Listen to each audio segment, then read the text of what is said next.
Sorry, 1 second again. This bloody phone. Hello, person on the phone? No. No, really? They've continued their ban with Shagger. That's no surprise. She's charged 14 Rangers players in her time in charge. Not a surprise. More than any other club, by far. But at least she'll have to get Powell, right? She's got Powell. What do you mean they're not charging Powell for his kick on Ryan Jack? What do you mean? What was the reason given? Insignificant evidence? There's about 1,800 camera angles and 758 photos. How much more evidence does she need? No. This doesn't make sense because I read online that they're biased towards the Rangers. So where's the bias part? Where's the good bits coming in? Just seems like we're just getting shafted left, right, and centre. You know what? I'm done, mate. I'm just going to get the video on, man. Cheers for letting me, Kenny. Glorious. No, I won't give in till I'm victorious.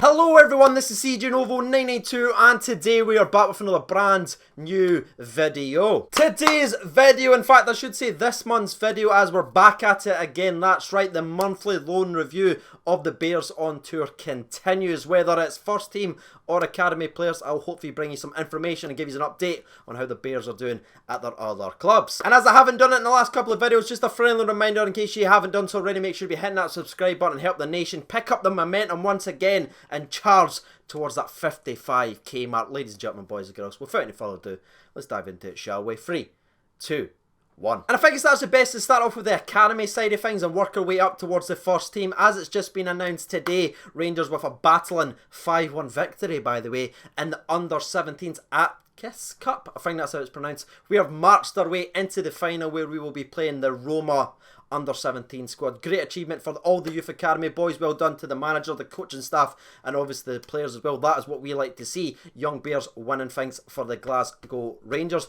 Shout out to Nathan Young Coombs as well, by the way. He's absolutely tearing that tournament apart, and that could be one of these names. Next year's Glenn Middleton, the sort of success story. He could translate that into the first team come next season. But from me to thee, good luck with the rest of the tournament, lads. Hopefully take away Roma and smash them to pieces and bring back that trophy to the Glasgow Rangers. But without any further ado, let's jump to the first Bear on tour, and that's going to be Kyle Bradley. We have a bit of good news involving Kyle. If you followed us and you've been continuing with this series, he started off pretty good. He sort of fell away and wasn't getting really used in the squad, but this month he's actually battled his way back into the side and he's managed to get his first senior goal, scoring in the 87th minute, getting a vital point to keep them within the top 4 in his current division. Now obviously he plays for Anna Athletic, and like I said, he's battled his way in because last month's sort of recap for Kyle Bradley wasn't that great. He wasn't necessarily playing, but when you look at his overall stats, he sits at 17 games, 1 goal, he's been involved in 3 clean sheets, and funny enough, in his 17 appearances he's played at centre back,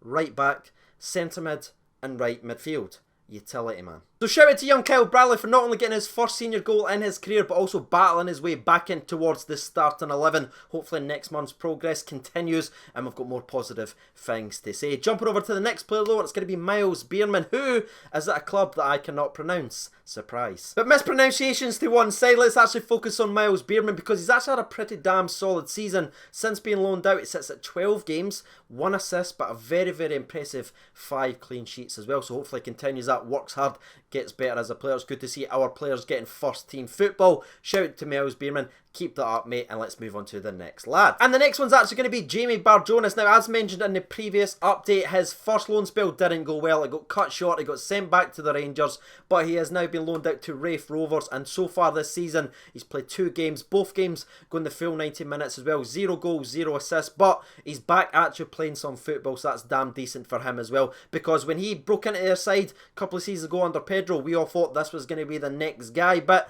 his career's kind of stalled a little bit. He's had obviously a disappointing loan, but he's back, he's playing football, he's getting 90 minutes and hopefully continues to develop as well. Next up then is going to be a short update on Andy Dallas. That's right, ladies and gentlemen, boys and girls, we are talking about Andy Dallas playing for the Rangers. Conspiracy over or not? It's actually the centre forward from Rangers. It's on loan to Morton. He sits at 3 appearances, he has 1 assist as well. Meme over.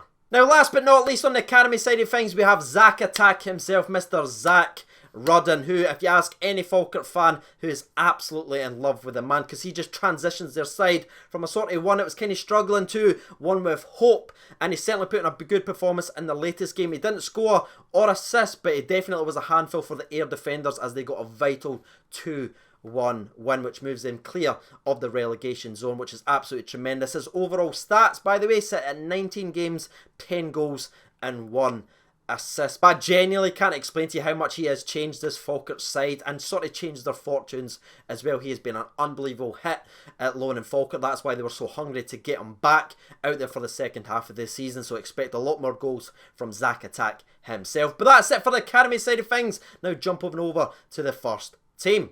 Is this a new thing? I hate it. And the first one actually brings me a lot of joy to talk about. It's actually Jordan Rossiter himself, who is at loan at Bury. If you paid attention to any of the previous ones, that's where Jamie Barjonas' first loan, where it just never quite worked out and he couldn't force his way and sort of establish himself into that squad. Thankfully though, Jordan Rossiter has played 2 games, back-to-back games, playing 90 minutes for Bury, which is absolutely amazing, and he seems to have already put himself right into that starting 11, and he will not be move. And if I'm honest with you, this one brings me a lot of joy because he's playing football, back-to-back games, he's no hurt himself. Touch wood that doesn't happen for the rest of this season. We did hear all these stories saying he was fully fit and ready to go, and apparently that's what Bury has got, so look out for Bury. Their most recent game, by the way, was a 3-2 win, which he played again the full 90 minutes. So continue that up, son, and come back to the Rangers like Greg Docherty, a much better player. Now we're going to move from England right over to Mexico, where we're going to speak about Big Sexy himself. There's a cheeky 2-sweet for you, ladies and gentlemen, boys and girls. Big Sexy himself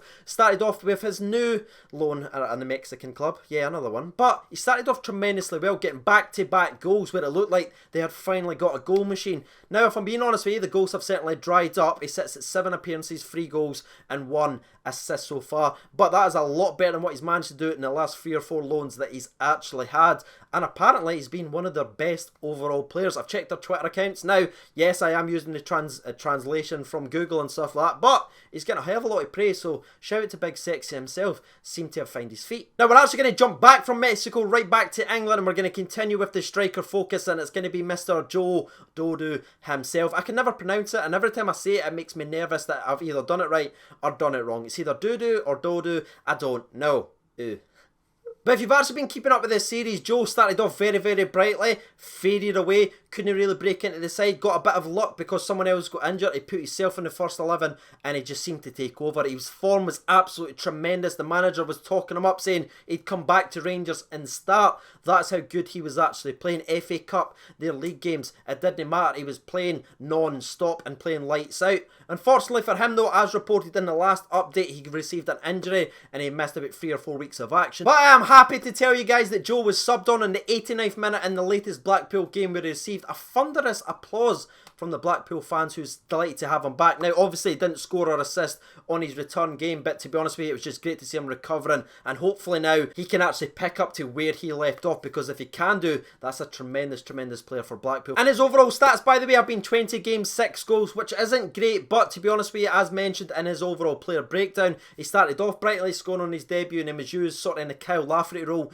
5 minutes here, 5 minutes there, 5 minutes here, but when he did take his chance, it was goal for the next 5 weeks before the injury ended up happening. But that's it for Joe Dodu. Hopefully he continues and picks up where he left off. Now let's jump over to the next player. We're jumping back to the goalkeeping position. It's going to be the Viking himself, Mr. Jack Anik. Now his most recent game for Scunthorpe was one of his best, where he was getting a lot of plaudits for keeping a clean sheet, which moves them 7 points clear of the relegation zone. Now you know what you get with Jack, he's a very consistent performer. He was never loaned out for his lack of talent, it's just because how strong we were in that position, and you can quite clearly see that. Scunthorpe has sort of got a great deal here, getting him extended for the rest of the season for pretty much pennies. His overall stats, 26 games, he's actually conceded 46 goals, but that's more to do with the defence and how much they're letting them shoot, rather than his sort of goalkeeping ability, especially if you check their Twitter account. They seem to really rate the guy. Shout out to Jack as well, putting in performances. Hopefully Scunthorpe at the end of the season is willing to pay up. Next up will be Jason Holt. Then he's obviously out on loan with Joey Barton in Clint Hill's side, Fleetwood Town, and he's performing